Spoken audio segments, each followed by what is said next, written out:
The burner buzzes at 3:45 in the morning. Another assignment. You don't flinch reading it anymore. A name, an address, a photograph, a price. Half now, half when it's finished. You quit wondering why a long time ago. Not asking is what keeps you sane. The encrypted file opens on a man named David Chen. Mid-40s, accountant, lives out in the suburbs with a wife and 2 kids, works downtown at a mid-sized firm. The client wants this closed within the week. The number on offer is $30,000. You take it. People imagine this line of work involves gunfire in shadowed alleyways, some cinematic showdown in the rain. That's fiction talking.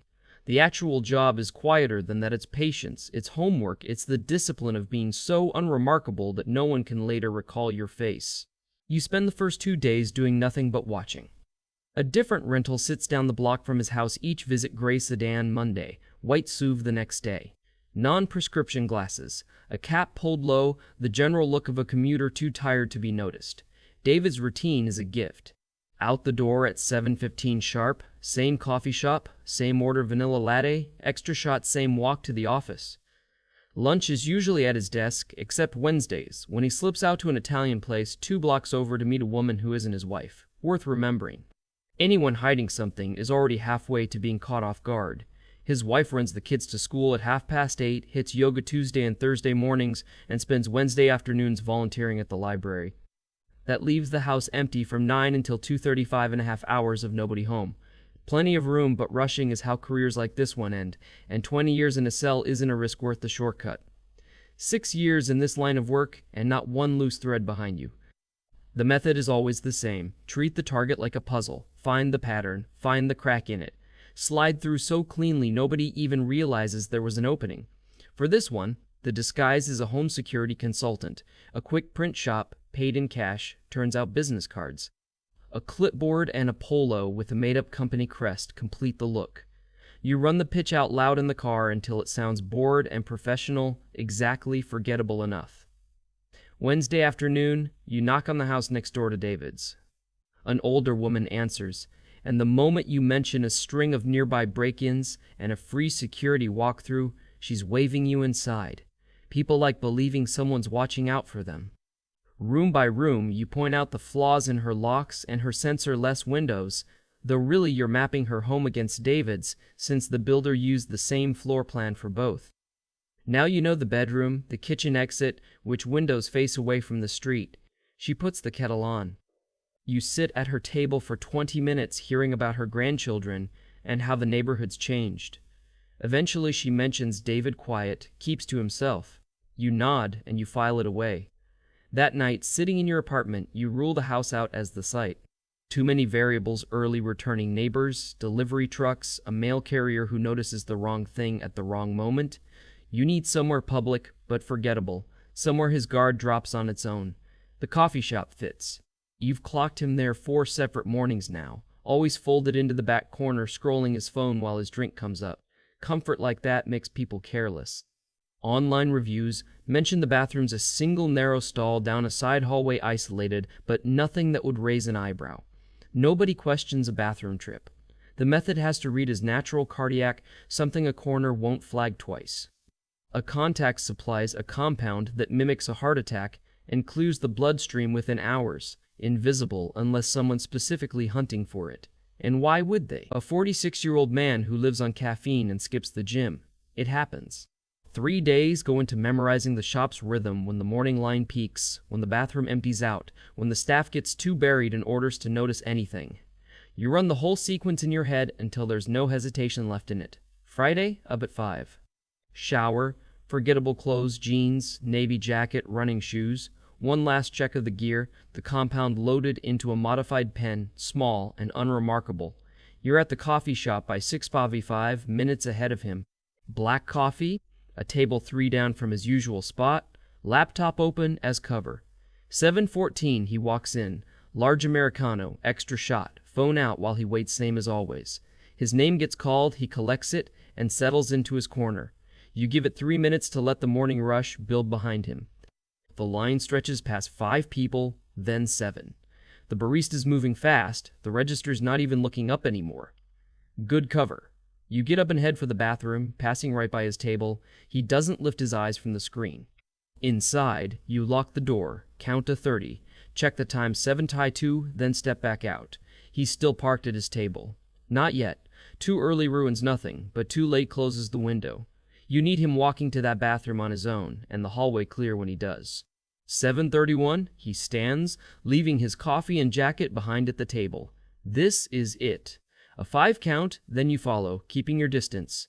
He pushes into the bathroom. You're 3 steps back and slide in before the door shuts. He turns, startled. Hands up, apologetic. Sorry, man, it's urgent. He steps aside, annoyed but unbothered. I am so sorry about that. He heads for the urinal, you head for the sink. The pen comes out. Your hands are steady, they weren't the first time, or the second, but this is the 9th, and steady is what 9 buys you. 9 people who are in someone else's way. The mechanism clicks, the needle extends. You close the distance fast, a hand on his shoulder like you're catching your balance. He turns to see what's wrong, and the needle finds his neck before he can react. It's over in under a second. His hand flies to his throat. He mutters something you don't catch.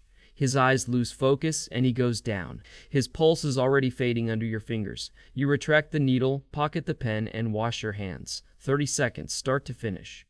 Nothing on your clothes, nothing in the mirror. You step back into an empty hallway, return to your seat, shut the laptop, and finish the last cold sip of coffee before walking out the front door. The morning light outside feels too sharp. Sunglasses go on, and you walk 3 blocks to the car, driving off with nothing but careful, ordinary movements, just another commuter. At a red light, a text goes out from a number that'll be gone in 10 minutes, done. The reply is instant: a locker, a location. This afternoon there'll be an envelope waiting. $50,000. 6 more months of rent. 6 more months of being someone else. You think briefly about whether David had kids who'll ask where he went, a wife who'll get the call this afternoon. You tell yourself it's irrelevant, he was a name on a page you didn't write. That's the lie that keeps the job possible. The real truth is uglier, you're excellent at this, and somewhere back down the line, the question stopped being why and became how much. The locker sits in a gym across town, open 24 hours. You wait until afternoon to collect it all 50s, counted in the car, exactly as promised. That brings the total in the fireproof safe behind your closet's false panel to $73,000. You tell yourself it's for something, an exit, a future, but there isn't one, not really. The people who hire you don't forget you exist, and this profession doesn't come with a pension. That night, the story runs on the local news. A man found dead in a coffee shop restroom. Apparent cardiac arrest. No signs of foul play.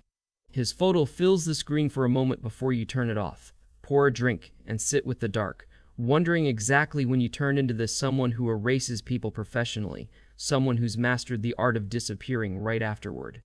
The next morning brings the follow-up coverage, coworkers interviewed, a statement from the widow, the medical examiner confirming what everyone already assumed. Tragic, sudden. These things happen. And they're not wrong, these things do happen. Just not quite how anyone thinks. The burner number gets deleted. The business cards get burned. The rental goes back. And you take 3 separate buses home, cash only, every leg.